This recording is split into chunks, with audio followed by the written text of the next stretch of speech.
This Week in Startups is brought to you by Walker Corporate Law, a boutique law firm specializing in the representation of entrepreneurs.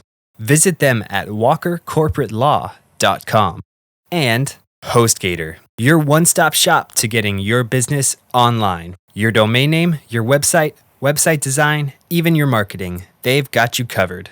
Have questions? Their team is there 24/7 via chat, phone, and email to help you. Start today with 30% off with coupon code TWiST. That's what it's all about, man. They said money is the root of all evil. What? Funny how it feeds my people.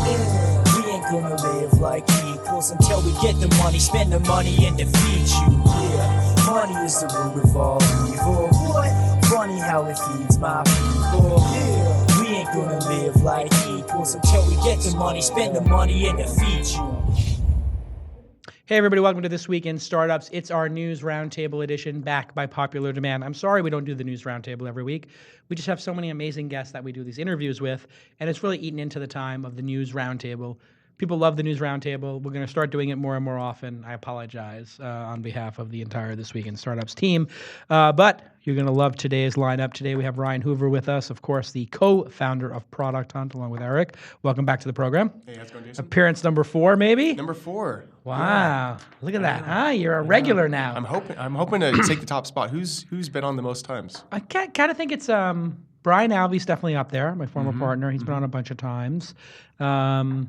Ryan Block has been on a bunch of times. That's another good one from Engadget fame. Who else? There's a bunch. Marshall Kirkpatrick has been on times.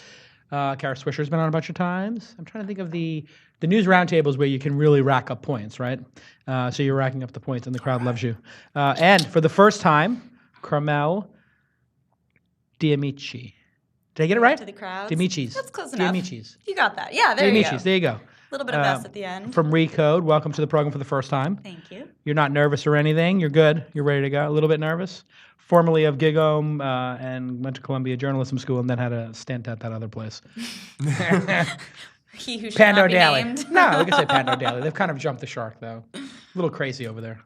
I think jumping the shark is when everyone gets to know you, which might be Kara starring on Silicon Valley, not Pando Daly. But Right, jump the shark in exactly. maybe other ways. The other way. Yeah. Yeah, it's very interesting. Like, so you were a journalist there. You're not a journalist there anymore.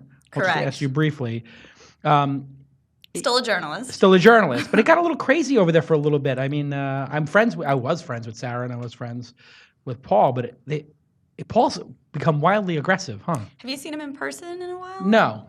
Yeah, I mean, I think Paul's editorial direction has always been, I mean, they changed the whole motto of the site, right? They changed it to speaking truth to the new power, and Yeah. Paul took that to heart. So I don't think he's changed that much, but I do think he took over the editorial vision of the site, and Sarah supported it. And so a lot of the coverage that you see, for better or for worse, I feel like it kind of hits both tones sometimes, depending on the story, It is just along seems those lines. a little bit over aggressive. What do you think, Ryan? I like the cartoons.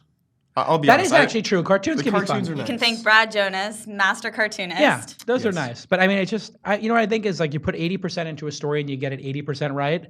But then if you go wildly aggressive like they do and kind of play loose and fast with the facts, or, you know, the headline doesn't exactly match the situation, I think you lose credibility. So But I mean, so here's what they do right. I'll just give one quick defense. Yeah. Like, they're able to tell narratives and stories in a way that I feel like a lot of other tech publications don't. Yeah. And granted, that does occasionally come with like some flourishes, but I think they are able to bring certain events to life in certain ways.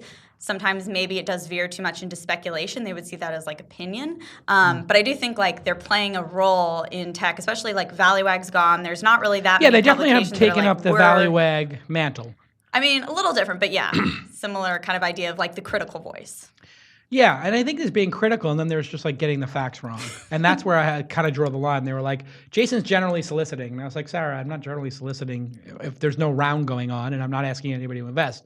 Do you understand the definition of general solicitation? I think you should have Paul and Sarah on. I think that would would be a great big. show. That would You know be what? a I've great had them show. on many times, but you know what? The problem with them is that I don't feel like they've been very fair. You know, I mean, they had the whole Uber situation blow up, in which that happened. I called them and was like, hey, listen, you know, and I was, you know, like very fair about it all. You know, I'm friends with them. I'm an investor in the company. I'm friends with Travis for a long time. I tried to be fair about it, but there wasn't like this situation where they want it to be fair, and then they started lying and saying stuff like, "Oh my God, like Sarah's kids are at risk," and I was like, "How?" And they're like, "Well, we don't know what they could do," and I'm like, "Do you really think somebody's coming to get your kids? Like, you don't need to have security guards. Like, well, we don't know what they could possibly do," and that's where I was like, I mean, I don't see it as lying, especially after having like worked under them. Like, I think that people have different perspectives on the world, right? Yeah. Like, as a reporter, you learn that all the time. Like, everyone has a different truth. So some truths, maybe there's always like a line of facts, but a lot of times everything's subjective. So. It's like Rashomon style. There's your version of the truth, my version of the truth, and then the actual truth, right? It's like there's all different ways to look at it. And we're going to talk about a lot of different truths on today's episode. It's a little segue there for you guys. Segue. Pretty good? Not Fun bad? segue. There you go, a fun After segue. almost 600 episodes. Absolutely. I still got it. I still got it got after it. 600 episodes. I'm not phoning it in yet. Maybe after 1,000 I'll start phoning it in. But this was the week of ad block mania. Obviously, iOS 9 is out. Everybody's got it. And people are starting to get their iPhone 6Ss or 6S Pluses. I have my 6S Plus. Got yours? You have 6S Plus. Little Ryan, bit what do you of have? I just looked at the iPhone 6. Oh, good. Why didn't you upgrade? If you pull out the You have all that Yeah. venture money? I just haven't yet. I'll get to it. All right. I'll get to it. My This still- feeling this is- works. It still works. What was your previous phone? Were you on iPhone 5 or 6? And you just decided you would splurge? I was on the iPhone 5S. Okay, so this was like a scheduled upgrade for This you. is an upgrade. Well, actually, I lost my phone right as GigaOM shut down, and South by was the next week. So I basically had no choice and kind of went in and was like, please save my life and give me whatever's available, which was, of course, the new iPhone. Which is amazing. I basically sold my 6 back, and I got $375 from Apple That much? on the spot for it. It was a 128 gig one. So this was $950, I think. So I actually netted out, like, it was like $500 and change. And I was like, you know what? To get a new phone every year, it'll cost me $1.50 a day, and I'm in the technology industry. It's not bad at all. So I just upgrade mine every time now, especially because Apple's taking it back. It's so easy. But the lines were crazy. And of course, the big feature that everybody's talking about is ad blocking. I wrote a little bit about it and the obvious implications for Google.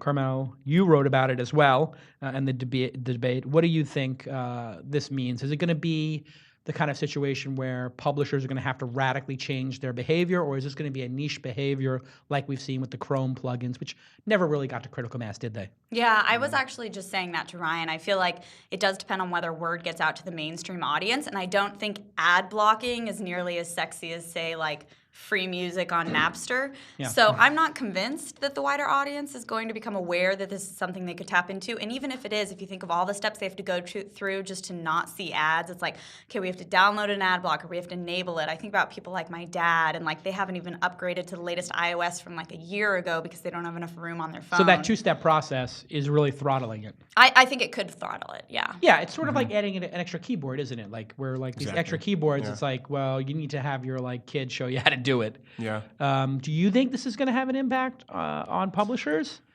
I mean, it will have an impact for a certain subset of users. So people in the technology space, the people that are writing about technology, probably have more people using ad blockers.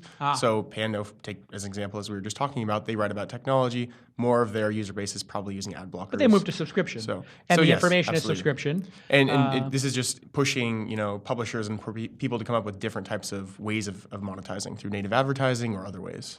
Okay, let's talk about the native advertising. Is native advertising, do you think, Carmel, going to be able to get people? Are the ad blockers going to get fooled by native advertising, or are people going to start tagging the native advertising as well? I think people like native advertising, a lot of it, the ones that are well done, right? So maybe it's going to delineate between the well done ones and the not. Like you think of like BuzzFeed's like Dear Kitten series. I don't know if you've seen that, but they're No, I amazing. missed it, yeah. I've watched every single episode. It's adorable and it's viral. And Who's at the it end, sponsored it's by? like Friskies. So Oh, at the okay. end, it's like the cat eats Friskies, but otherwise, it's like a hilarious viral BuzzFeed video that in some ways is not indistinguishable from their other content.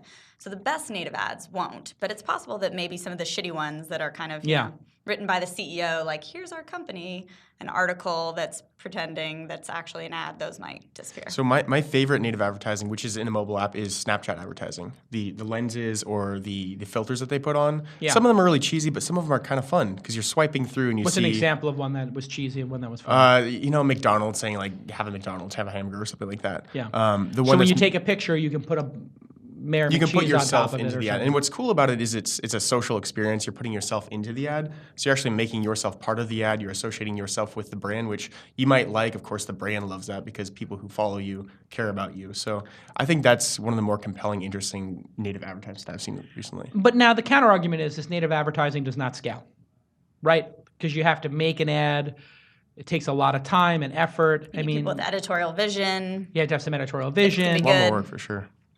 So what impact do you think this has on Google? I think that's the key, right? Like Google is obviously, well, let me just ask that. Do you think Google is the target of all this, Carmel? Do you think Apple is setting itself up to try to seek revenge on Google because of the Android stuff, which I speculated, or do you think they just want to make a clear line in the sand? Hey, if you use Google's operating system, Chrome or Android, you're basically giving up your privacy, and if you use ours, you're going to have privacy and a faster, better browsing experience. Yeah, I mean, How's Google impacted? I feel like if that was the case in some ways, Apple would auto-enable ad blocking, right? And then they would just have you opt out. If they really wanted to go after Google, I think that would be the way to do it. To me, it seems like, of course, it might hurt Google, and that's almost like a nice side effect for Apple. But really, Apple's always been focused on the best possible product, the best possible design. And of course, the best possible design when you're surfing websites is something where you're not going to accidentally click on an ad. And Apple doesn't have any skin in the game to make sure that ads are there.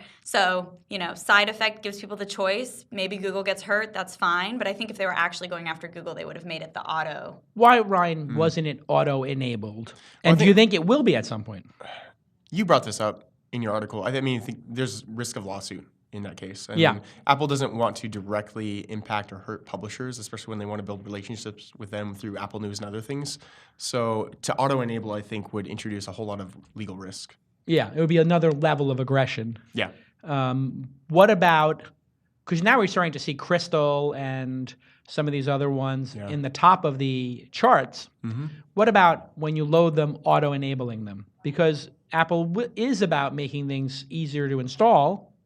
And some things like Fitbits and smoke detectors and stuff like that are getting a lot easier to connect by Bluetooth, like almost automatically when you connect. I believe it was Fitbit who did it first. When you connect to a Fitbit, it says, do you want to load the Fitbit app? Or you load the app, it connects to Bluetooth. They've sort of blended that process. Do you think it's going to get more efficient maybe, Carmel? I don't really know. I mean, I feel like with the ad blocker debate, it's not really about loading. Like maybe people throw that out as like, oh yeah, it's loading times, this or that. It's sort of like how good the product functions. But at the end of the day, I do think it's actually about the ad appearing and accidentally clicking on it. Maybe that's just me because I've never been the kind of person to click on a sidebar ad. But when people bring up like loading times, it seems like a side debate. Like if I'm a user, especially if I'm not an educated technical user, I'm not thinking, oh, the ads are causing the loading time. I'm not following this niche group of like seed and venture investors who are going, oh, well, that's the real reason we need this. I'm just thinking like, oh, I don't want to see it and accidentally stick my thumb on it, especially on mobile. All right, when we get back from the commercial break, let's talk about the new iPhones that have come out, Twitter polls, which we're all having a little bit of fun with, Uber events, which is kind of cool, and Slack as a platform when we get back from this commercial break. And let me just pause for the cause and thank my friend Scott Ed Walker from the Walker Corporate Law Group for supporting This Week in Startups and Independent Media for a long time. He runs a boutique law firm that specializes in the representation of entrepreneurs and startups, and they charge fixed fees. Ryan knows about this because he's paying all kinds of legal fees now. They don't believe that billable hours are a good idea. In fact, Scott Walker believes that billable hours will reward inefficiency. So all of their lawyers who have decades of experience, no junior associates, will actually give you a flat rate price for the services that they provide. Things like mergers and acquisitions, licensing agreements, terms of service, privacy policies, yada, yada. Scott's a true mensch. Scott Walker will actually return your call at 415-979-9998, 415-979-9998, or you can email him, scott@walkercorporatelaw.com, scott@walkercorporatelaw.com, or visit walkercorporatelaw.com. He is a true mensch, a good friend of mine, and he does a great job. So thanks again, Scott, for supporting the program. A true mensch is a very excellent endorsement. That's a little native advertising. There's a little native advertising. Well, Love actually, it. we call it whitelisted advertising here, which is I made a list of all the products and services I use, all the ones that people on my team use, or if a portfolio company uses it, right, so that I can reference the portfolio company, and those people are allowed to advertise on the show. with me reading it. If anybody else wants to advertise, we're happy to play their commercial and take their money, but I'm not going to read the ad unless I can say like, yeah, I use it, or somebody I know uses it. That's like BuzzFeed saying we want to create our native ads because we want stuff that's good that our readers are actually going to look at despite the fact that it's an ad. I don't disagree with them, right? What are you going to do at Product Hunt? I mean, that's a kind of question, right? You're going to run out of this venture money any day now. What's going on? We're just going to throw up pop-up ads. That's the Just idea. a pop robot. Pop up. You know, Is there a subscription model that would work? I don't think so.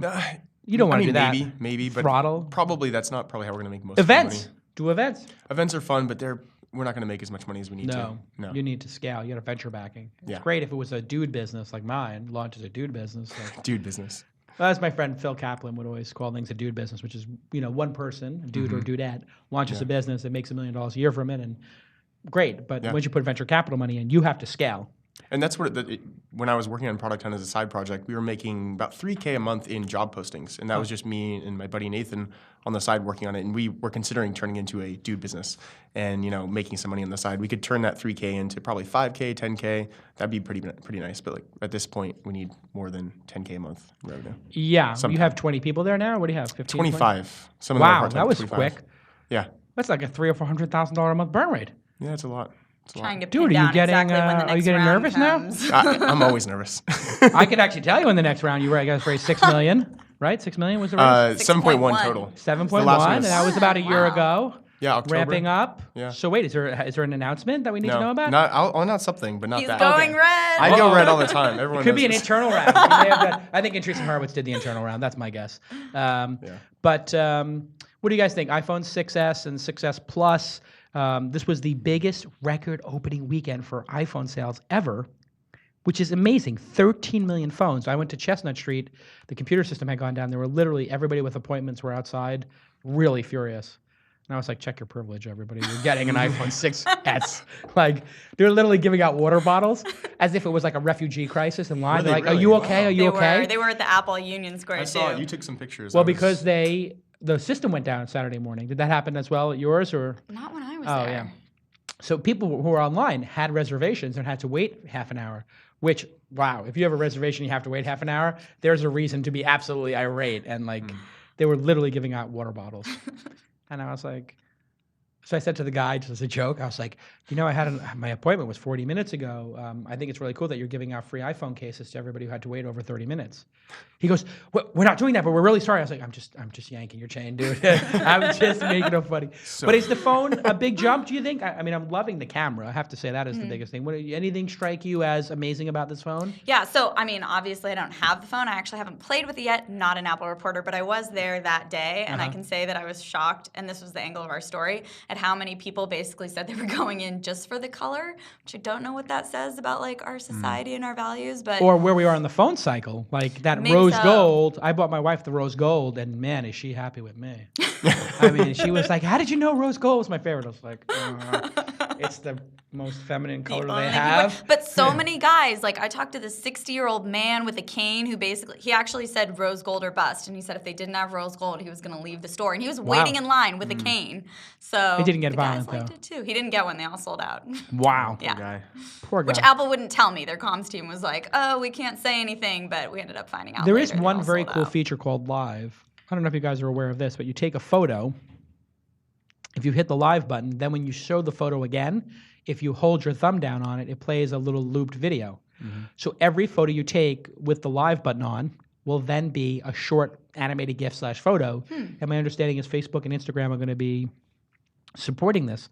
So anytime you see a photo on Instagram or Facebook in the future, if you have the touch thing where you squeeze on the screen, it's going to play, which is pretty neat. How does it animate? It just shows you the 2 seconds before the photo and like 2 seconds. So it's always capturing. It's always capturing a video in addition to the photo. So it's basically the Ah. photo is the middle frame of a 3-second video. Oh, this is so going to get some people accidentally in trouble. Well, and it has sound too. So if you accidentally, you're does. right. I If you missed accidentally have this on and you're just like F you or whatever, it would come out on the. And the double touch is confusing. Everyone was saying that on the way out, that their fingers don't quite get it. So I bet. It takes a little bit of time to figure this out, but the video is amazing too. 4K video. So they're basically catching up to Samsung, I guess, and even the Lumia phones. But man, what an incredible weekend. 13 million phones. You think about that. If they make Although their stock dipped. So it was almost like investors like weren't as impressed by the numbers that Apple released, saying, "Oh, biggest weekend ever." Their stock still went down, which was Did it really? Yeah, just a little bit, not a lot. It's never a lot. I don't get why people are down on the stock when they just print money. I mean, there's never been a franchise like this in the history of technology where somebody could just print. I mean, I'm trying to think Office would be the last one where somebody could just print tens of, millions of dollars a day in money. And the demand was people lining up. Maybe people are holding their breath. They're waiting for the other shoe to fall. All right, Twitter polls. Ryan, you've been experimenting with it, and I've been going a little crazy on it too, and getting hundreds of people taking my polls. Yeah. My favorite poll so far was I asked people, would you be willing to take a Twitter poll? Yes, no. And like 40% of people took no. Really? And I was like, okay, I guess you're not willing to take it. Genius. Yeah. My first one was, Trick is this a question. Twitter poll? And I think it was almost a 50-50 split. Yeah. Yeah. Then I asked, how stoned are you? Extremely, Captain Crunch. Which one is more extreme? Exactly. Yeah. On a scale of 0 to Willie Nelson, how stoned are you? But the funny part about it was when I did it, I guess some clients don't see it. Yep. The poll. So some people were like, is that like an open-ended question? And then people assumed I was stoned. I was just like, well, it's Friday at 1 a.m. I'm going to just ask a funny question, see what happens. But then it went on my Facebook because I syndicated my Twitter to Facebook, and there was no poll there. So the polls didn't syndicate there. So then people just went and had a field day with it. Yeah. But it's what do you think? How are you experimenting with it, and do you think it's going to have some kind of engagement impact? Yeah, I've seen, well, it's new, so anything new gets a lot of engagement. But I saw, my first question was, is this a Twitter poll? Yes, no. Very simple. I think about 10% of my followers, which is a very large amount for Twitter, interacted with that. That's insane. That's an insane amount of engagement. And it's really interesting to see Twitter start experimenting, with cards in the past and now Twitter polls. I don't know if they're going to roll this out for everyone, though. It's definitely an experiment. I'm not sure it fits within the Twitter ecosystem. I mean, I had a hard time thinking of interesting things to even ask. I was just it's making only up two things. choices, too. Yeah, 2 choices. But I'm for the news, or what movie should I see tonight? Right. Or which do you like better? This would be like a really great thing for, newspapers and journalists to do, is to say like, are you going to get the iPhone 6S, yes or no, on the Recode account, or Kara Swisher doing that? You'd get like a pretty good survey of. It would be a valid survey, in fact. And that's what it's not enabled for the ProductHunt Twitter account yet. And I wanted to use it for that because I can think of several different use cases of interacting with our audience and asking them questions about something that's topical or a product that's on the top today. There's a lot of use cases for companies I see, but less so about personalities or people. I put surveys in Insight 6 months ago. I saw that has massive engagement. Yeah. Massive. I mean, it's an old Yahoo trick. Yahoo used to have on the homepage a lot of polls, and AOL would do polls, and they really get people to click 2 or 3 more times. It increases engagement. Okay, so what do we think? And then we heard that Jack is on the IPO roadshow for Square. What do we think is going to happen in the next 60, 90 days? Is Jack going to get the job? Adam Bain going to get the job? What do you think? Kara's latest reporting is that the board is, I guess now for the first time, seriously considering Jack, one of the biggest shareholders. And by board, do you mean Saka? There's more than just Saka on the board. Contrary No, he's to not on the media. board at all. But yeah. Is Saka not? Okay. Saka's I should not on know the that, board. but Twitter's not on No, the board. he's not on the Don't he's tell not on the Kara. board. Yeah. So I think one of the biggest shareholders just threw their backing behind Dorsey. So for the first time, they're like, all right, maybe we want Jack. But I believe there's another person, an outsider, who's also being considered Jim now. Lanzone, maybe, from CNET fame. That was one rumor. Can't remember the name. It was this morning that we ran the story. Yeah. But I can't think remember the Adam name. Bain is still in the running, too. Adam Bain Do you- is so nice. So He's why in the- not? Yeah. I think he's... I put into the ring, like, why is it nobody talking about Evan Williams and buying Medium? Because Medium could easily be bought by Twitter, merged, and it would make total logical sense, would it not, Ryan? Well, there were some rumors about that. And then today, about 3 hours ago, Medium announced their $57 million round. They did? Yes. I'm an Did you hear investor. that? Woohoo! Oh, good. Well, Andreessen Horowitz didn't led get the the memo? round. I did not. Yeah, Andreessen Horowitz led the round with, I think, Greylock and Google Ventures also participating. Wow. So it's a big round for Medium. And I It's don't a big think round for a content platform, for sure. Right. And It's they've also- been prepping for a while. I mean, they, I think, like fired, or not fired, but allowed some people to take buyouts so they could double down on the platform approach instead of publication, because I think they realize you just can't bring in the tech numbers if you're a publication. It's a lot more likely if you're a platform. Yeah. All right. When we get back from commercial break, let's talk about everything going on in the Uber world and the Slack world, which are obviously the 2 highest profile, I think the 2 highest profile non-public unicorns in the space right now, and lots of news around both of them.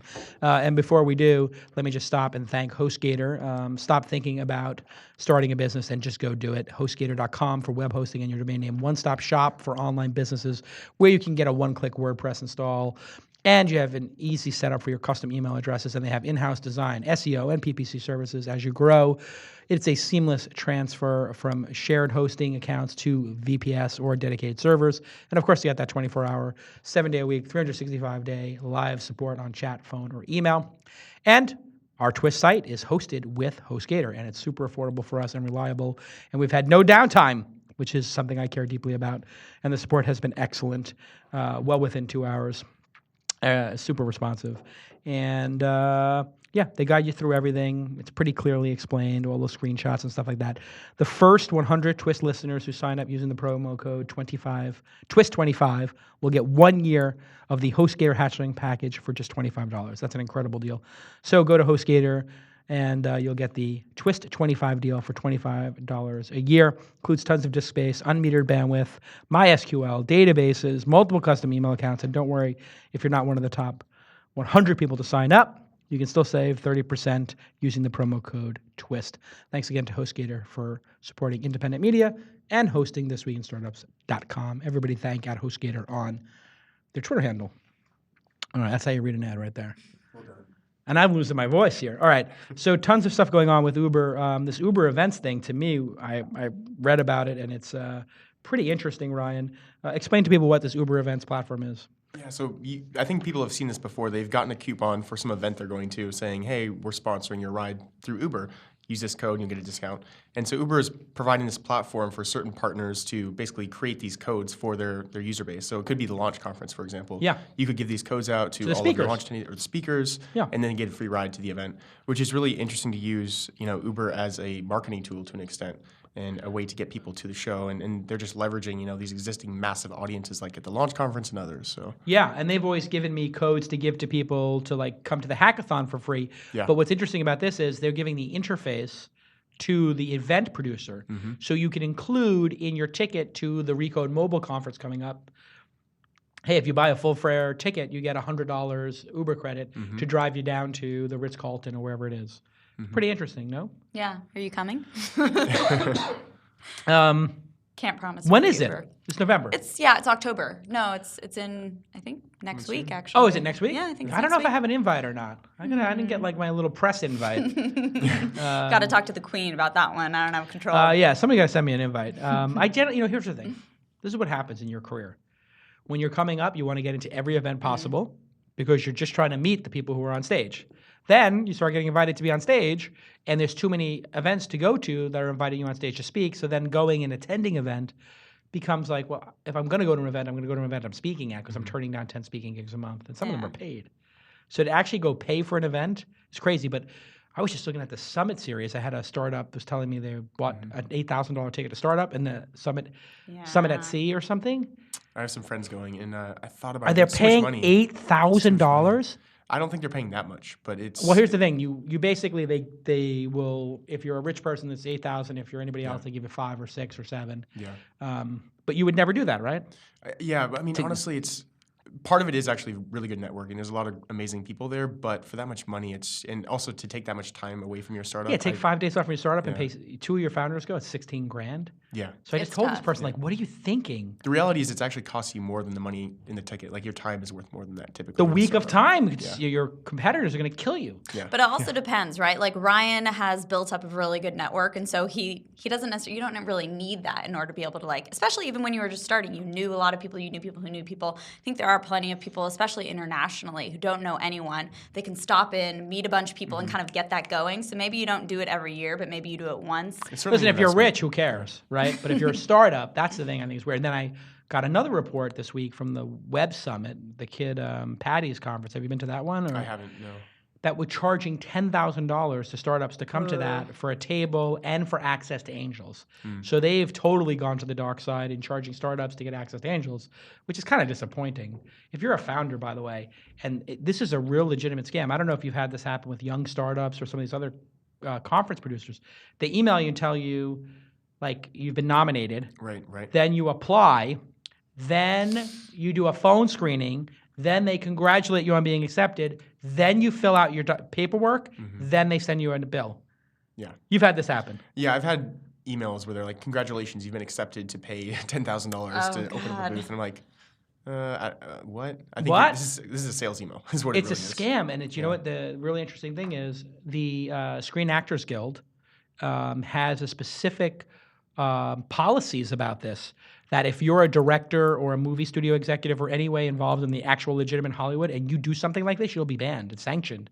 So they have a whole page on this exact scam, which is they have a poor actor come or a model or whatever, and they say you need acting lessons, you need headshots, and I'm going to set you up with this acting coach, and I'm going to set you up with screenshots, and it's all just a seminar where you're paying.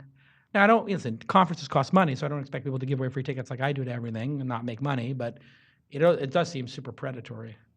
$10,000. Yeah, it's a lot. Yeah. It's so ridiculous. That's kind of crazy. I mean, like our Code Mobile, I'm sorry, not Code Mobile, but our annual code conference is expensive, but it's like that's for CEOs. the top notch. Yeah. I go to that. I buy a ticket. Exactly. It's for people who are billionaires or millionaires already and are CEOs of companies. Yeah. You can't even get invited to that. 600 people. Yeah. So I think it was $8,000. And so for somebody who makes $250,000 Not the a one year, next week. Next week is a little cheaper. it's like $1,500 or $2,000. Code Mobile, look it up. $2,000 or something. But it is a bit of a scam, and I just feel really bad for these startups who are desperate to get angel attention, and then they get sold on this. Did you ever have to pay to get any attention for your startup? I don't think we ever paid for any conferences. We never really, I'm just normally not against events, but I don't go to many events because I find that I get more value, more ROI from engaging with people online. It's more scalable. And, there is value in meeting people face to face, but it's very, very costly. Yeah, you think about what you could throw, if you were to have two of your founders go to like the summit silliness, like for $16,000, and then you were going to travel there because you got to fly there. Yeah. You got to get hotels coming back and forth or whatever in Miami. You're talking about spending like $25,000, and if you go do a booth at Web Summit, gosh, maybe that's $25,000 too because you got to fly to Europe. What could you do with $25,000 for your startup? I mean, if it's $1 an install, you could have 25,000 users install your product. Yeah. I mean, what does the customer acquisition cost at ProductHunt? If you put a $20 an hour social media person working from home, you pay a salary of maybe an intern for 3/4 of a year, maybe. Yeah. Right, to do stuff. Yeah. It makes no sense. I don't understand these poor startups who are falling for it. All right. So what do you think? You were bringing up this question, Ryan, of the relationship with Uber and its API platform. What are your thoughts on that? Well, I mean, it's just interesting is Another Uber's, Twitter type situation? Yeah, kind of. I mean, they have an API, they have a bunch of partners building on top of it, and they're also expanding, and they have Uber Eats, and they have, now Uber Events, Uber Commute. They announced. What is the Uber Commute thing? I saw this. That's in China. Yeah, explain what it is. So it's basically almost like real ride sharing in the sense that it's people who want to carpool to work. Okay. And so they don't necessarily make any money off of it if you're near Sounds like them. Zimride from a long time ago. It's Zimride except like slightly shorter distances, right? Because Zimride would be like LA to SF. This would be like Palo Alto to SF or vice versa. And so, I mean, the real reason Uber's doing it, and we haven't seen it here, is because its big competitor Didi Kuaidi in China is doing it. And so Uber knows that, Uber's big thing has been it takes what its competitor does and it does it better. And so it's doing that in China. Yeah, I mean, people copy Uber, and everybody's copying everybody in that space. I mean, Uber Pool and Uber Lyft Line, and then so this one, they don't make any money off of it. It's just people. That makes it legal in China. So again, that's like a way for them to get to know the regulators a little better, since I don't think right now they're taking money off of it. Didi's not taking money off of it. And so it's almost like this way of kind of getting your foot in the door. Right. So if there's no ride, you can say, I'll do a ride share with somebody who's not charging me because they happen to be going to the city. But if I need to take a ride somewhere and I don't want to wait for one of those. I already have the app. I took Uber Pool almost exclusively last week because I've been thinking about going one car less. And I have to say, it is absolutely transformative. Yeah. That's great. Oh, That's absolutely. Especially for people who are not in any way, like, have no money. Like, you can, SF Muni officials have told me that they support it because they don't have late night public transportation that can meet the needs of people who are like janitors, and they can go take Uber Pool and afford it. It's $6. Yeah. Right, and Lyft Line's $5 or $6 too, I heard. Yeah. Did anyone hit on you? Because that's the big thing. Well, actually, it's very interesting you mentioned that, Carmel. So I did anticipate this, not hitting, but pitching. And so I did a strategic move. Well, number one, I want to say they have these lines, like these green lines in the app, which are smart routes, I guess. So, I'm trying to lose weight. I'm trying to walk a couple extra blocks here and there. So it's like, oh, from your house, walk a couple blocks over here. And I guess they have them on like streets like Fillmore or Chestnut or, Geary, I don't know. So I walked 2 blocks. They saved $1. Now it's a $6 ride. I get in. There's a guy 1 block away. We pick him up. It took less than a minute to get him. It doesn't always. It kind of then depends. drop me off first. So there was no difference. It was 1 minute more, and I walked 2 blocks. But I want to walk 2 blocks.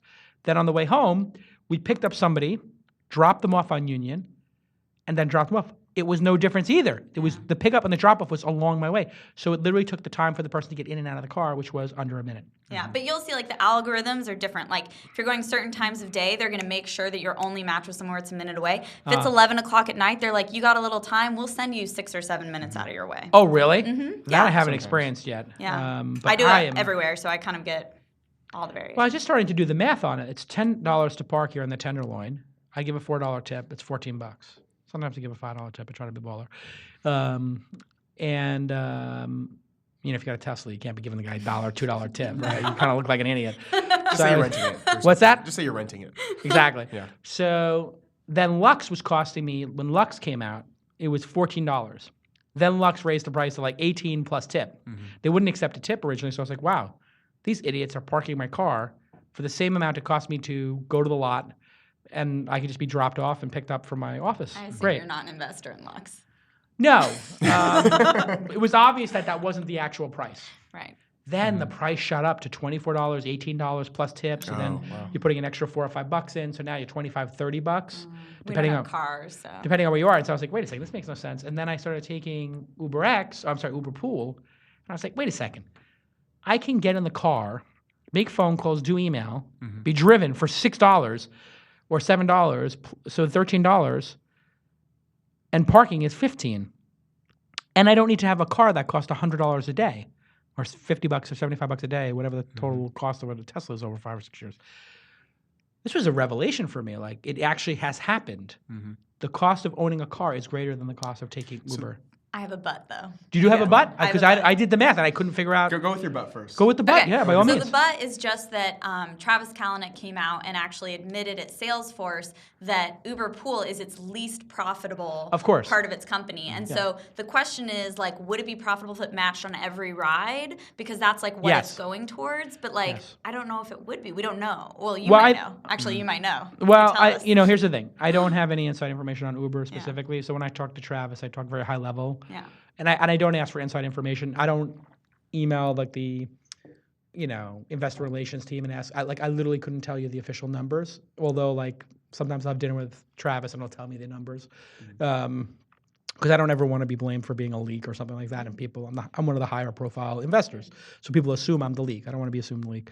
But what I do know about that is there is a concept of the perpetual ride, which is there's always somebody in the car. Well, whatever the utilization of Uber is, Uber Pool theoretically could be a 50-minute or 55-minute utilization or 60-minute utilization of the car. Yeah. Well, UberX might be a 40-minute utilization of the car, and previous cab companies maybe was a 15-minute per hour or 20-minute per hour utilization of the car. So then the price does go down. And does Uber have to make a killing on everything? No.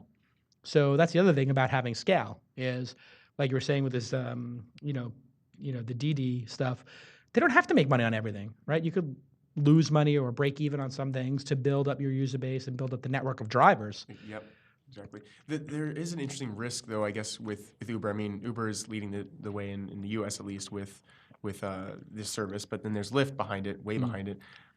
What's interesting is the drivers that I've noticed just have no loyalty to Lyft or Uber. They use both oftentimes. I had that happen this week too. Yeah, and by Uber building out this network of drivers, Lyft is actually at an advantage in some cases because they have an opportunity to convert those Uber drivers into Lyft drivers. If they can, the person who has the most rides, right?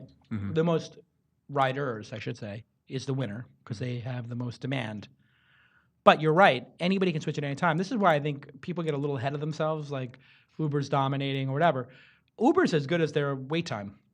If the wait time on Uber is 12 minutes today and Lyft's is 5, everybody's taking Lyft, right? So that's why I think this it's almost like they're crowning Uber a little prematurely. Like you still have to earn it every single day. And if the price were to go, these drivers are going to go whoever's paying them more, net. And so if it's such a bad job, if it's such a, you have some drivers complain on all platforms, some employees complain or, contractors complain in any employment-like situation or any network. But are they still driving for Uber is the ultimate question. Because like you're saying, they're immediately going to go to the better option. Well, there's more drivers for Uber than Lyft, and there's more Lyft drivers than sidecar drivers, and there's more sidecar drivers than whatever the one that shut down. So I just think it's a free market. I don't know why people are so concerned about it. Yeah. I've actually had a Lyft driver today tell me that he makes more on Lyft than Uber. Like, he does both, but sticks with Lyft because he finds that his hour is more. But that's only in SF, right? I've talked to people, as soon as you get outside of San Francisco, Lyft, you're getting no requests, It's definitely, I think it's their strongest city is here. And I think the Lyft line product is very strong, for sure. And it's been out for a long time. So I think people have gotten used to it. Oh, I didn't tell you my hack. What's that? Oh, right, for not pitching? I have the ultimate hack. I sit in the front seat. And I put my headphones on. No one knows. And I pretend I'm on a call. No, they can know it's me, but they're not going to interrupt somebody with their headphones on. And if you're sitting in the front seat, they may or may not even notice you. But what if, you missed out on the next Uber because you're doing that? No, I'm not going to miss out. I'm doing that. No, that's a fair point, actually. If somebody did recognize me and pitch me, I would take the pitch, of course. It's nice to have those serendipitous opportunities to meet new people. I've met some cool people. I'm married. We don't. When you're married, you don't want to meet. You guys are both single. Your portfolio is your love. No. I mean, when you're married, you're just like I get, or you're, when you get to a certain point in your career, you're like, I can't maintain the Rolodex I have and my friendships. When you're coming up, you want to add to it, right? True. Yeah, Ryan has stopped attending any and all events, including the ones that I invite him to, which, in the beginning Ryan's very important now. But now I get it. Would you get pinned at events now? Like when people recognize you and want to pitch you and talk to you and get invites? A lot of people. He gets pinned at the gym. Really? I put the headphones on at the gym. So. That's a slick move. Yeah, just like you. All right, Slack is a platform nearly every day. I see someone launch an interesting Slack app integration from a poker game to on-demand ice cream through the Slack bot. What do you think? Slack is a platform. So every day, almost every single day, I see some sort of interesting app or integration, someone building something and it's posted on ProductHunt. The poker one that came to mind when I was thinking about the show. I was like, oh, Jason would like this. I saw that. What is that one? Because I haven't seen it. So it's Texas Holdem in Slack. You can play poker with your teammates. Like with your company? Yeah, with your company. Pretty cool, right? Yeah. I mean, it's not the most productive integration or tool. There's a lot of fun ones. I mean, we use the Giphy one all the time. /Giphy, keyword. Giphy's huge on GIF Slack. shows up. Yeah, it's the best. Do you guys use Slack internally at... I feel like every media company that covers tech at this point is on Slack. And I was at companies where we transitioned from Socialcast to Slack. Actually, both. Recode and GigaOM, when I was there, we transitioned from Socialcast to Slack. Yeah. Yeah. I mean, what's interesting is a lot of people are banking on Slack as being one of the next new big platforms to build on top of. And it's kind of a different social network to an extent. It's mainly with your team, but we're seeing it expand into other communities. And was it Casey Newton that wrote about Slack's use at XOXO? I did see that. Yeah. They said XOXO was a big success because people were wondering where everybody was, and it was their Twitter moment, just go on Slack and you'll be able to see what everybody's doing right now. And so we actually saw that for the Launch Scale event. We invited 1,000 of the 3,500 people to the Scale room. 300 of them signed up immediately. Then we did 1,500 people for the Launch Mobile event and 300 people again. So in one event it was 20%, in the other event it was 10%. And they're all in there all day talking, and it's like, wow, this has got legs. The conference plus Slack room is like, you can plan the entire event and ask people what speakers they want, and during the event it's the back channel, but it's easier to use. Yeah. Yeah, it works really well in short bursts. It doesn't work very well for long extended communities from what I've seen. I've seen a lot of, groups for designers and hackers and marketers and so on, and they get eventually kind of stale and too many people and it's too noisy. But for concentrated events like XOXO, it's fantastic. I mean, here's something interesting, because I'm actually meeting with Slack's head of platform tomorrow, and sadly, the timing didn't quite work out, but I was on the phone with their head of comms, their new head of comms today, talking about how intrigued I am by the social applications, because when do we see an enterprise application break out and get hacked for social use? I feel like maybe it's the other way around sometimes, but you never see people trying to use enterprise for social. And she basically said that's not a narrative that Slack wants to kind of propagate because they want to focus on the enterprise service. They don't want to become known as this place that people go to kind of meet and socialize if it's not within their own companies, because that gives them way too many other things to worry about, and they just want to focus on the core service, which to me is almost like ignoring the way your users want to use the product. But they have so much room to grow in the enterprise too. I mean, they're very, very early, and that's where the money is. They're growing like a consumer product. They're monetizing like an enterprise product. What's really interesting is like, for doing an event, I was like, oh, I'm not going to have private chat rooms or anything like that. I'll just only allow my admins to create rooms.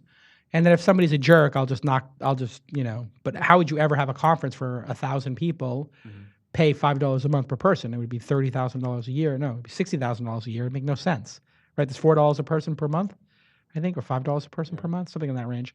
So when do you think Google or Microsoft creates a Slack-like product and makes it free? I mean, obviously, Microsoft's got Yammer, but you think Google Apps is going to launch this for free? That's my big fear, is they're just going to somebody's going to look at this and go, why don't we have a free version? Yeah. I've heard Microsoft already is. Working on it. Yeah, but that's not something I read a story on because I haven't fully nailed it down, but I did have a few people tell me that Microsoft's already working on something. Yeah, it Don't makes know sense about Google, they would. though. Well, it'd be a perfect complement to Google Apps. You're already logged in. You already know who's on the team because they all have the @email, Yeah. and they could just launch it tomorrow. And it would just work. I wonder if they've tried to buy Slack. Slack's not for sale, I think. I think maybe at 10 billion, Slack might be for sale, but not now. Yeah. Okay, who's going to be we'll end on this. Who's going to be the Twitter CEO 6 months from now? Let's make some bets here. Oh, Let's God. all place our bets. I mean, obviously, Jack's the front Startup runner. L. Jackson. All right. I vote Startup L. Jackson. That was my answer. Startup L. Jackson was my answer as well. Startup L. But Jackson no, I for don't Twitter think we can. CEO. No, it can't be, right? Can't be Startup L. Jackson. I don't know. We'll see if Startup L. Jackson's more than one person. Maybe not. Okay, the Model X is coming out too, by the way, on Tuesday night, tomorrow night. What do you guys think of the Tesla Model X? Have people been buzzing about it? I haven't heard anything about it. I was going to say, you were asking the wrong person. Yeah, You guys That's we're kinda millennials. We don't own cars. Do you guys We have don't any drive. aspiration to own a car? Do you have driver's licenses? Yeah, I but do have that. I Do you guys got rid have of my car checking a while ago. accounts? Do you have cable subscriptions? No. So no cable. Okay, this is my millennial. I'm gonna do my millennial checklist here. This is gonna be pretty funny. All right, cable, no. Nope. No cable, no cable. All right. Internet, yes. Okay, well, obviously you have internet. Do you guys? Do you have 401ks? No. I have one that's from an old company, but not So anymore. I have an no. option, basically but I no. haven't Okay, figured so out how to basically set it no. up 50-50 there. Okay. We did just get bought by Vox, so still in the transition. Do you guys have? Own a credit card? Mm-hmm. You own- Yeah, but I maxed mine out debit card? 2 years ago and just pay the interest every month. All right. So you have a credit card that's non-functional. Journalism salary hashtag. What else is there? Oh, cable box we did. Oh, cars. So you don't. Yeah. Have you ever owned a car? I got rid of mine Crashed a lot. 3 years ago Okay. when I moved here. So you had a car. You got rid of it. You haven't owned a car Yeah. yet. It was sitting in the garage for 2.5 Do either of you years. own a home? No.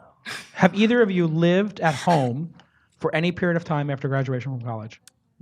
No, but I really wanted to. No, I didn't. I lived at my parents' place through college a couple years. Does that count? Okay, that counts too. Okay. Yeah. Nah, I don't think so. No. That's saving money. That's That's smart. Yeah, yeah. Okay. When you're in school, that would be not low. Okay. Let's see. What else is the millennial characteristic? Oh God, Do you we're take such pictures of millennials. food all the time? So, I mean, I know it's cliche, but sometimes I want to remember the thing I ate. I don't think that's a bad thing. I don't take too many selfies though. That's my one. I don't selfie. Okay, I make I'm other gonna- people take Do it. you find it rude to be in a conversation with someone and they're multitasking on their phone? Is that rude? We're I in a avoid it. conversation and I'm using my phone while talking to you. Is that rude or not rude? It's generally rude. Yeah. Split decision here. Only on a date for an extended period of time. It's a sign the person doesn't like you. Okay. So that's a way. Oh, it's a way to communicate that you don't like somebody. Yeah. Interesting. Have you ever broken up with anybody over text? No. Oh God. Oh. Does ghosting count? What is what count a breakup? Wait, Are we what is saying you were ghosting? officially together? I'm just not that into you, or I think what is ghosting? I don't Explain even You know know what what ghosting ghosting is. is? What This is the ghosting? thing. The Times has even written about it. You should be on this, Jason. I'm behind the times now. That's pretty far behind. The Ghost- Times wrote a really funny story. They're like, the Hamptons is popular. It was like This 3 is the weeks ago. They Hamptons of did like a Popular. cover story. The Hamptons Popular. I was like, really? You just got to this? It was like 1998. But here's the thing: they were probably writing that for us. Was ghosting is when meanwhile they were writing ghosting for you mute them on all channels. No, ghosting just means you were dating someone. Uh-huh. Maybe like a lot of people date and you date them for 3 months, but you never lock it down. And then instead of ever ending it, you just stop responding their texts. You drift into that. You ignore them. Yeah. Do you delete? Okay. Do you delete photos Brian of knows people what you've ghosting dated? is. Okay, this is an important one. Have you ever dated somebody you met on Tinder? Like define date again. Gone on more than 3 dates? Yes. No, but OkCupid, yes. Okay. I don't think I've ever successfully met anyone on Tinder. They just chat around. We're going to continue on here. Okay. Ryan's do you better at think that than I am. meeting somebody online? Do you think using online dating services is a sign of weakness? Social ineptitude? No. Yeah. No. No. I would say that changed around 2010. Okay. It's almost more efficient, honestly. I mean, it's nothing wrong with meeting people in real life, but it's kind of more efficient sometimes. Okay. I want to There do we a go. story, no one steal this, where I go to a bar and I like see what is faster for me to land a date, swiping through Tinder or talking to people, and have like 30 Or minutes just sitting at set the end of aside. the bar alone, Right, well, having a martini. it's got to be a date with someone you want to go on a date with. Right. It's a quality. All right. Have you been to one of the following? I think our conversation Electric got Daisy derailed. Carnival, Coachella, or what's another one? Burning Man, Burning Outside Man's that's not a Lands, millennial thing. What else? Outside Lands. Outside Lands. Have Treasure you been? Island. Treasure Island. Okay, those 4. I've been to Coachella and Outside Lands. Okay, 2 of the 4. Bonnaroo. Which one? Okay, yeah, Bonnaroo counts. Okay, what of those? Outside Lands, Treasure Island, Coachella. Okay, all right. Burning Man is on the list though. It's just like you got to make enough money to like afford. I don't know. Are you going next year? All right. One You more. go. We have I'll one go. more I'll go. question. Let's be in the same Right, camp. let's How many Kardashians are you following on social media? Oh God. How many Kardashians 0. are you following on All of social them media? except Kris Jenner, but only on Instagram. There's So nothing you're wrong with following. Oh yeah, just go down this line here. Kylie. Kylie. Yes. Kim. Yes, of course. Kendall. Kendall, of course. Chloe. Chloe, yes. Courtney. Courtney, of And I course. believe I may have followed Caitlyn Jenner after her transition. There are that many? I didn't know All right, that. Caitlyn Jenner. Okay, that's 1, 2, 3, 4, 5, 6. This is 6 full. Sans Kris Jenner. No offense, Kris. No, Kris Jenner. Okay. You're the momager. What, It's wasn't there a awesome. brother? Was not Oh on the show yeah, anymore? Rob. I don't follow Rob. All right. Doesn't start with a K. It's can't remember it. Does somebody who is not you, is somebody who's not you downloaded and binge watched a TV show on BitTorrent? Somebody who's not you, Who's not you? I know, I have a Oh friend. right, not a friend us. of you, Just like you someone's downloaded not startup.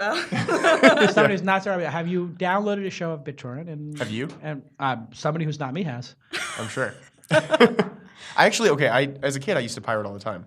Right. And I would pirate all these things. I would never watch most of them. Okay. And now So I it's the rarely act of do. piracy then. Now it's so much easier. You know, there's Hulu, there's Apple TV. Yeah. And it's But not what that about expensive. if Mr. Robot's not available? It is actually on Oh, it Apple is? TV, yeah. All right. I actually paid for it on Apple TV. That's the first You TV just bought a show I series. bought. I just paid for each episode. $3. Yeah, $3 an episode. It's worth it. $27. I always bought the series if I could find All it. right. The quality is All going to right. be better. Final question for my millennials. Final millennial survey. This is Do you think it's wrong? amazing. Do you think it's wrong to see an epic blockbuster film? Do you think it's wrong to watch an epic blockbuster film on your phone or iPad instead of going to the movie theater? Do you think it's wrong to see an epic film, The Dances with Wolves, The Goodfellas, Star Trek, on your phone, or do you think it's okay to do that I on have your phone? no judgment against that. No judgment. No judgment. See, that's the ultimate millennial question. You cannot go see these great films. They're meant to be seen. They're meant to be seen on a big screen. Are you from New York, Jason? These films are not meant to be watched on your phone. The original artists intended it to be watched on a big screen. Now I know how to piss Jason off. I know. It's infuriating, you Start millennials. watching some No movies. cars, nothing. Millennials are really good at lectures, so we can take it. We got lectured too for being Gen X. We were all very moody. All right, Facebook has copied Medium in a blatant ripoff to do long stuff. They call it Facebook Notes. What do you think? I wouldn't say copying, but It's pretty blatant, right? I mean they've had some form of this a long And time blog ago. posts, yeah. I mean they improved the design of Facebook Notes. It's more like a blogging platform. It looks a little bit more Medium-like in its Yeah, design. it looks like Medium. Yeah. Yeah, very much like it. And this was announced, I think, middle of the day Friday, and then of course Medium's announcement earlier today is interesting timing wise. But I'm personally interested in it. I'm going to use it. I'm going to experiment with it because Facebook has such a huge graph, and if it catches on, if your content goes viral inside the Facebook ecosystem, as we've seen with a lot of videos, then that's a huge distribution channel. So for me, I publish everywhere. I publish on Medium, my own blog, even on LinkedIn. You're such a publishing whore. I mean, if I were to write it, I might as well publish it all the everywhere. website, all the Are you a LinkedIn publications. influencer? LinkedIn influencer? I don't think so, no. I'm a LinkedIn influencer, and I get huge traffic from that. Huge. It's not bad, yeah. I can get like 100,000 or 200,000 people. All right, last millennial question. Let me ask you, though. Are you We're done with the millennial. You came up with I just another thought I one. would do it. You got I want to another know, one. are you going to use Facebook Notes? You write all the time. Yeah. I'll probably super distribute to it. Basically, this is my pattern. Calicanis.com and email, simultaneous distribution. Because those are my, right? You own it. Yeah. CDC, calicanis.com, and the Jason Nation email list, right? We own those. We want those people to get it first. Then Medium, because I'm an investor. Then shortly thereafter, LinkedIn, because I'm pandering to them, and I have friends over there. I need their help sometimes. Then You're honest about the pander. I used to put it on Business Insider, and I used to put it on sometimes Recode had like an opinion piece or whatever, but it's just too much work. And TechCrunch used to do it before So we have my guarantee kind of standards. fine. No, she would take it. I think they would want it first and exclusive. Yeah. And so Quartz used to take it or whatever. But then I would also just be like, sort of like a cat playing with the mouse. I'd be like, oh, so do I get like how many hundreds of thousands of people are you going to guarantee me? What placement? And then I would just make like the editor spin around in a circle to do it. But it just I don't was see three Kara purpose. spinning. That's not a Kara thing. No, Kara wouldn't do it. I was like, what do I get out of it? She's like, nothing. I'm like, okay, Kara, I guess that's what I get, nothing. But yeah, I'll play with it a little bit. I'll do that. All right. Have you played Millennial question number 17? This is like the So derailed. this is the test to see if they're a millennial. Here we go. In the last 90 days, in the last year, 12 consecutive months, have you played kickball, dodgeball, or beer pong? In the past 12 months, have you played kickball, dodgeball, or beer pong, or any other pastime that people over the age of 15 shouldn't do? This includes a Razor scooter. Razor scooter? Oh. Well, no, In-office razor scootering or out-of-office razor There is a, you know what? You get an exemption for in-office scootering because it's ironic. Yeah. Okay. I have not, actually. I would love to play dodgeball, though. You would love to? Yes. Of course you would love to. Okay. I was going to say, I think you're like asking the wrong people. 'cause Carmel, have you? No? Maybe beer pong? Dodgeball? Maybe. Definitely not dodgeball or kickball. I'm just at like 4-course dinners with you guys every night. All right, here we go. Final Millennium question number 18. In the last 24 months, have you asked for or received any kind of money from your parents? Does Christmas count? Yes, it does. In the last 24 months, This isn't a fair question for a journalist. have you received any money or cash equivalents, like you paying for rent or school loans, from your parents? That's a yes for Ryan. We got that yes. Yeah, It was definitely. Christmas. It was There Christmas. was a time. Christmas is okay. It's a present. No, I mean, I've had moments, especially like reporter salary, like life's a little better at Rico, but back in the day, there were times where I put my laundry in, charged the card, didn't realize it would auto charge $30 and didn't have enough to dry it. So Oh, that's a big mom problem. and dad come in handy during those times. Thanks, All right. mom and dad. Last millennial question. How Never many take episodes? Money? Come on, like everyone needs, you know. Never. I was independent. My father wouldn't give me any. And by independent, I mean my father went broke. How many episodes of Girls Oh God. have you seen? Greater than 5 or less than 5? I don't even barely know what Girls is. Okay. Oh, Ryan. Sorry. And Carmel, I assume all. Not the last season, but only Okay. because it wasn't available. So on over, iTunes. well over 5. Yeah. You would have binged them all. Yeah. We just interviewed Lena Dunham today on our podcast. Check it out, guys. She's an Yep. amazing feminist. I've read her book. I am a Girls fan. I will admit Uh, it. Owning it. how many tattoos or piercings have you had in your life? Greater than 3 or under 3? 0. Zero. Does 1 year is one No, year? earrings don't count. I'm talking about more like. So you guys are too straight and narrow. 1 tattoo? No, it says a piercing. Nose, though. you had nose piercing. It's Okay, pretty very cool. good, very good. And I got it Yeah. done twice. The second time was like a drunk guy in the East Village. It was a terrible decision. He did it like at the front of my nose, so Yeah, that didn't would be leave that one in. drunk guys and a needle, generally not piercing my skin. YouTube is prepping a subscription launch. Does anybody care? Should anybody care? What does it even mean? I mean, I care as a YouTube watcher. Yeah. Would you pay?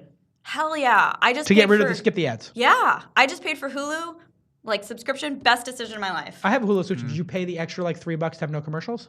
Yeah. I just did that too. I just upgraded. Yeah. It was like 8 versus 13. And I was like, my life is worth $4 more a month, $50 a year. Just has it paid off yet? Have you been watching a show where you're like, this is the moment? Or I'd have to watch an ad? I have to binge watch one show Oh God, I've been binge watching in my life reality TV for it to be show worth it. That's it. What reality show are you watching? called TWiST. It's British reality TV. You probably never heard of it. Do you, final millennial question, do you have a VPN service? Do you use a VPN service? No? I don't. No, okay. Oh, interesting. Okay. Work-life balance in Silicon Valley, Carmel? So I know you have very passionate feelings about this matter. I do, on both sides. I have a family, and I work like a dog. I was going to say, I've heard I feel like both sides from every founder that I've asked, and it's come up in so many conversations. It's been like, I don't even know, a month now since the New York Times investigation of Amazon, and everyone is still talking about it, I think. It is the topic of the moment. It is the topic of the moment. So what are my opinions? Yeah. Do I believe there should be work-life balance? Yeah. I think I agree with, I think maybe it was like Dustin Moskovitz. I don't remember who it was. Someone wrote a great blog post about how you're going to do better work if you do have work-life balance.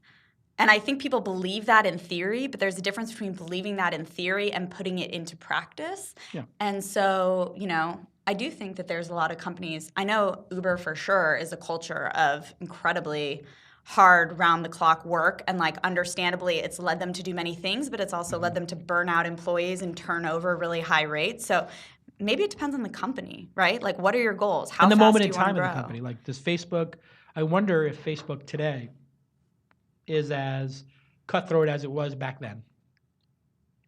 And would Facebook be what it is today if Zuckerberg didn't expect everybody to be there until midnight? I think it really depends on the person. So when you say work-life balance, it varies by person. Coralie on the team, she's actually in Hawaii, and we're like, Coralie, take a break, enjoy the weather, enjoy, have a good time. And she's like, no, I want to work at least a few hours a day. I want to do this. It's actually, she feels better when she's working. Yeah, So it really I'm the same depends on way. the people. I don't know. I mean, I do feel like there's a turning point. Like Jason Hirschhorn, obviously, Yeah, that was very tragic, and I hope he's okay. Yeah, he seems I to think be he recovering says well. he's doing a little bit better. And then Sarah Lacey, I mean, you probably aren't friends No, with her I on don't know. Facebook anymore, but she just landed in the hospital with pneumonia. What? And I didn't know that. She's one no, of the she blocked hardest. me a long time.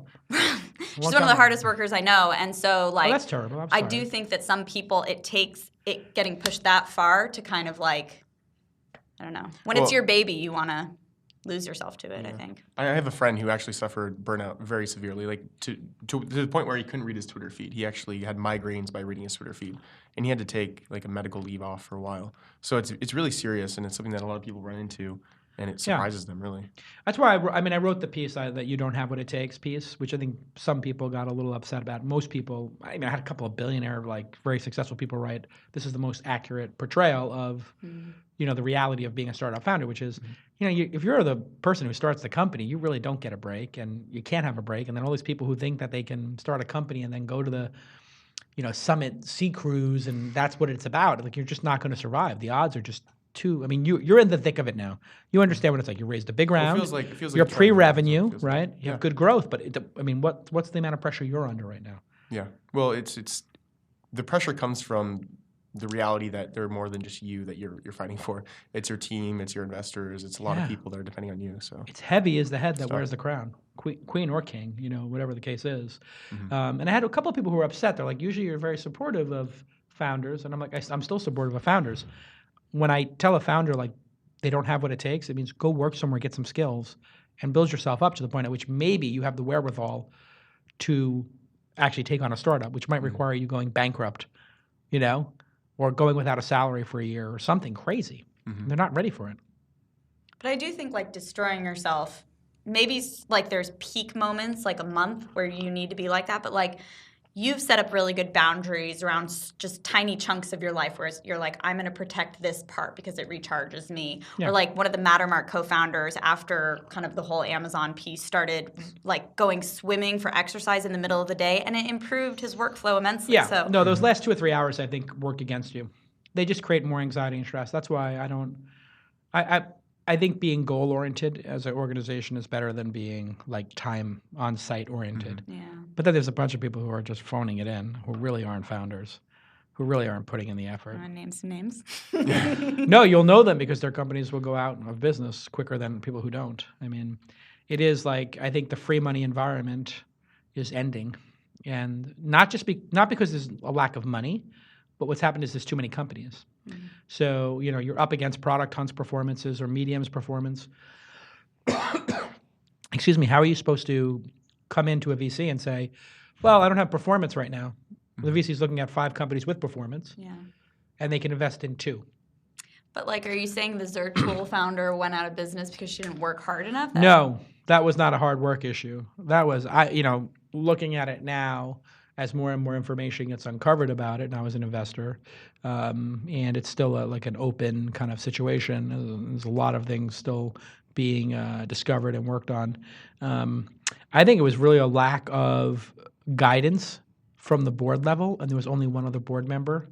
And so when you have one other board member who maybe doesn't even have that much experience, you need to really have board oversight, right? And so this was a company that grew so fast, $10 million run rate, and had one board member. What company with $10 million has one board member who doesn't have a ton of experience? Like, I don't think that board member had ever run a $10 million company.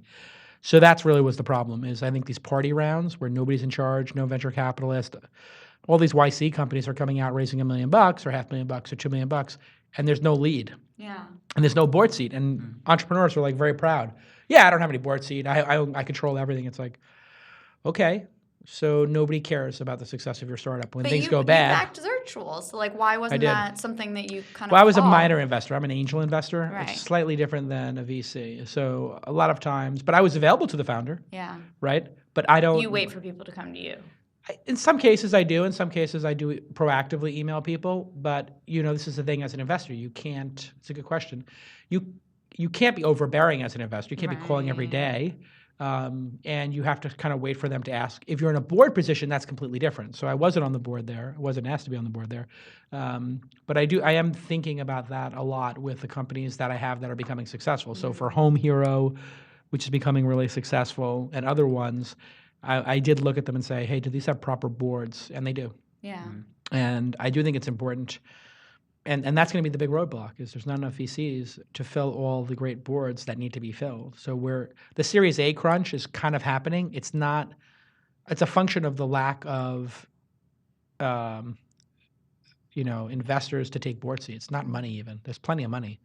It's really just who's going to go on your board. Well, they're on 10 other boards. There's no room to go on the 12th, 13th, 14th.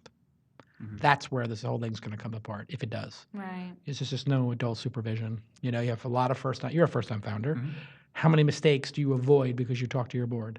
Yeah, Steven's great. I mean, You have one board member. Yeah, just Steven Stofsky. Yeah. Yeah, he's fantastic. He's a pro. Yeah, he's been around. He's built businesses. He's built companies, managed teams, he's led teams. He's done a lot that I haven't done, so he's helpful in that. It's probably about 10 things that you could have done wrong that he's probably helped you avoid per year. I'm going to guess 5 or 10. Yeah, probably. You think about that, like if you have 3 board members and now you're missing 15, 20, 30 mistakes, right, for a first-time founder. And that's what's missing in the ecosystem right now. And Zertool, I think, I haven't really talked about this publicly. I do think if it was a male founder, they would have closed the round. Oh, shit. Them some fighting words. I've given it a lot of thought, and I just think while I do think that this ecosystem is very open if there's performance, I'm starting to see some cases where there's performance, and I don't think there's this rabid term sheet battle, and I can only assume that there is some bias. I don't think a ton of bias, but some. I mean, there was some mismanagement, obviously. Like it didn't not seem knowing like they how many waited till weeks the are last left. second. Yeah. Yeah. There was definitely. I mean, then again, I was at Gig'em, so that that happens. That was another one where, and that's another example of lack of oversight. There wasn't a ton of oversight. There was a board there, but I don't think they were really dialed into watching it. But I do think that female founders have it maybe twice as hard. The performance has to be twice as good. And I think I've talked to a lot of female founders off air about this, and some on air probably, that the benchmark is just a little higher for them to this day. Doesn't mean that they can't get in the game. Doesn't mean they can't get funded. Doesn't mean they're not respected. Yeah. But I think people are looking and they're saying, like, I think maybe unconsciously they need to see a little more performance. I do think so much. I do believe, obviously, there is gender and racial bias, and I do believe a lot of it's unconscious. Like, I think a lot of people be like, I'm not racist, I'm not sexist. Like, no, of course you wouldn't think that you are. Like, a lot of that can be subconscious. You might not even realize you're doing it. It's well said, especially for a lady. Hey-oh. Just kidding. Wow, that was incredible. Someone's going to just pull that one quote. That one It's gonna quote. Go Right, viral. go viral. Business Insiders. wait Jason for it. Calacanis' quote about... Yes, you can't even Tomorrow make on it. Pando. It is a kind of... I had to, like, stop making certain jokes because... Yeah, tomorrow on Pando, Jason Calacanis. Well, that's the thing. It's like Jason Calacanis is a misogynist who's invested in, like, 4 of his last 10 investment are female founders. Okay, let's ask the female founders. That's if not they- 50-50, Jason. I know, exactly. Well, actually, it's very interesting. I was talking to the Gender Avengers, who are a team who basically they shame any conference producer based on the percentage female. Badass. Are their names actually the gender? Gender Avengers. They're God. they're out there, and I met the woman who runs it. She's quite charming. She's 70 years old, and she's really trying to like make change in the world in her final act. And we had like a really great coffee. And I said to her, I said, listen, we're simpatico about this issue, but when you have a panel about something very specific, like let's say we do a robotics panel, and there's not one robotics female CEO, or there's 2, and we invited them, and they're just not available because they're speaking at another event. This is the reality that conference producers face. So our goal is to invite maybe 5 or 10 times as many people as their actual representation in the industry. So if the term URM, underrepresented minority, in our industry would be Hispanic and Black, we try to invite 5 times whatever Twitter, Google, or are currently composed of, because they're putting out their diversity stacks, which means we might get twice or triple, which I think we can be pretty proud of. And do the same thing with gender, but we're not always going to get there, but we can say proudly that we invite 3, 4, 5 times as high as the actual industry average today, which means our stage will look 2, 3, 4 times better than our current statistics, which I think we can be proud of, right? Assuming people say yes.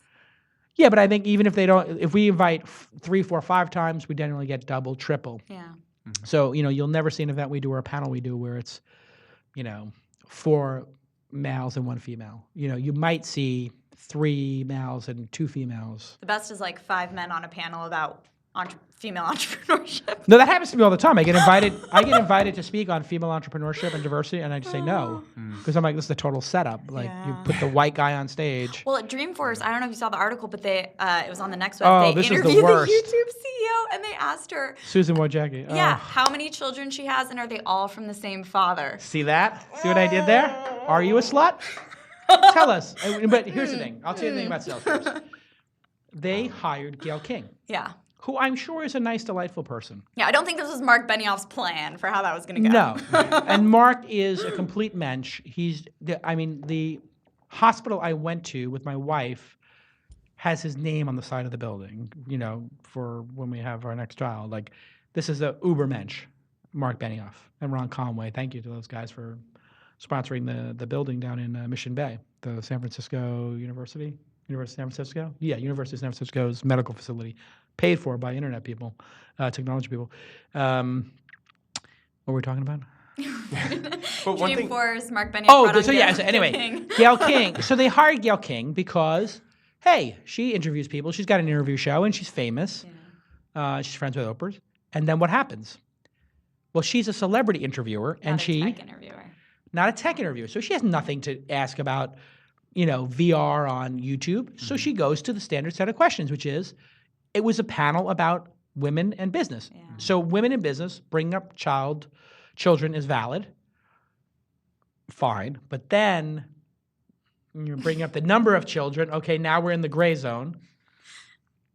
Like, what does it matter if she's got 5? But then again, people do bring up that Elon Musk has 5 boys.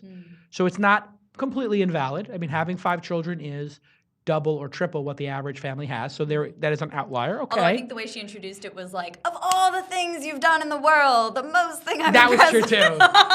They're like running one of the three running one of the three services.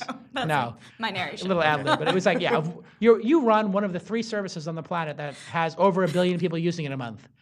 How many kids do you have? It's just like, really? Yeah. So anyway, it's in the context of her running, a site with 1 billion people using it a month. And then, out of nowhere, you have 5 kids, all from the same father. I didn't see the video if she was joking or not, but in a business context, the implicit joke is if you had children from multiple fathers, you would be a slut. Or there'd be something wrong with you, which I think is probably Gail very much regrets saying it that way. I'm sure she would apologize. If it was a comedy show, if it was The Tonight Show, and you're a comedian, you can get away with that. Yeah. Right? So if, I don't know, David Letterman said it, or Johnny Carson, or even not at Dreamforce. If Ellen said it, it would be fine. But context matters. And this is why I tell everybody who speaks at my conferences, hey, no jokes about race, no jokes about anything. If you happen to get a laugh out of the crowd, that's fine. But remember, you're not Chris Rock. This is not The Garden. You're not funny. If you accidentally become funny on stage for some reason, fine. But you're just not. Move on. And that's a big mistake. But it was pretty offensive, wasn't it? I think so. I wasn't. But Salesforce hasn't said anything, or Gail King hasn't said anything. She should make a statement. I'm sorry, it wasn't appropriate. I think a lot of people think if you make a statement, if you come out and say anything, if you apologize, you give it validity. There is no way then to the not CNN have says Gil King versus like one tech blog, All she has to do is, Gail King just comes out and says, listen, I said something that would be fine for a celebrity interview, but I realize now in hindsight, I was at a business event, and there were probably better things to talk about. I certainly did not mean to cast any aspersion on somebody as delightful and successful as Susan. People Done. don't like apologizing. I think Gail King I think Gail King is part of that whole Oprah empathy, like being a good person thing. It's the right thing to do is actually to apologize. And Mark Benioff should apologize and just say, we stand by Gail King. Yeah. She asked a question that, she didn't mean offense by it, but I could understand how people could take it and not be thrilled with that question. Yeah. So, we all live and learn. There was no bad intent. That's the problem is everybody overreacts so much. Yeah. Well, I think, And nobody even thinks about intent, right? Just like you've heard the Twitter Justine Saka, like when her story finally got told, the woman who tweeted about, I'm white, I don't have AIDS. Yeah. And then when it got put in context, years later, it's like, that was supposed to be an ironic joke. All of my friends who know me know that this is an issue I'm deeply passionate about. Right. And it's like, too late, your life is destroyed. Yeah. It's like the clock kid. The clock kid. Ahmed. Oh, that Ahmed. kid, yes. Ahmed is a complete Rorschach test. What do you think? Is he a terrorist, or does Dad put him up to it? Was he trying to get attention? Is he a disturbed kid, or is it racism? What do you think, Ryan? Yeah, I don't know the whole backstory, honestly. I just know that. Correct answer. I really don't. And there you go, folks. Racism. That's the correct. It was racism. He is not a terrorist. There we go. That's right. the right But here's the right answer. Nobody knows what's going on. Yeah. And everybody wants to rush to. Don't you think everybody just wants to rush to give their opinion about it? It's like, well, number one, could his father have put him up to it? Sure. Could the kid be disturbed and wanted attention? Yeah, kids do that kind of stuff all the time. 3, could it be a teacher who is overreacting? Absolutely. There's been school shootings and crazy stuff in schools. Overreacting is probably a good thing. 4, could it be a racist teacher? Yes, there could be racists as teachers, for sure. It can be all of those things. It could be 2 or 3 of those things. I don't know why everybody feels so determined to actually say what it is when they don't know. Time will tell.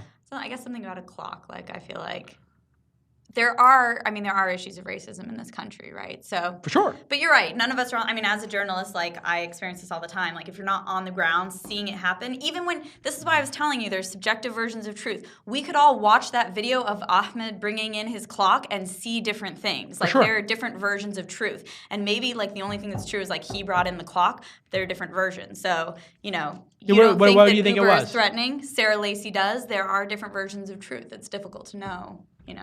You really think somebody from Uber is going to go and whack her kids? That was the most ridiculous thing ever. There have been questioning moments in Uber's history. I can agree with that. So I could understand where Sarah would feel that way. You might have a different perspective into the company. Everyone has a different take. No, I've known Travis for 15 years. He's just a very good person, at heart, very sensitive, caring person. It's not taking a hypothetical statement that Emil made and making it into this like they're going on a jihad against her. It's like it's not exactly what's happening. They're kind of, But no one was there except Ben Smith, so all we get is the Ben Smith retelling. And the media got a lot of press out of it. Yeah. And perhaps Uber got a bunch of downloads out of it. Who knows? Like maybe this whole media cycle is just about people getting page views. People say that all the time. I have my own thoughts, but I feel like that's another conversation for another time. How many page views can you get? All right, listen, this has been an incredible discussion. I've lost my voice. I apologize to the audience for having a terrible voice. And Half of it was the millennial bucket list. and then okay, question number 19: are you a millennial?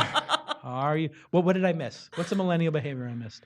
I think I got everything. Yeah. The taking pictures of food is a fun one.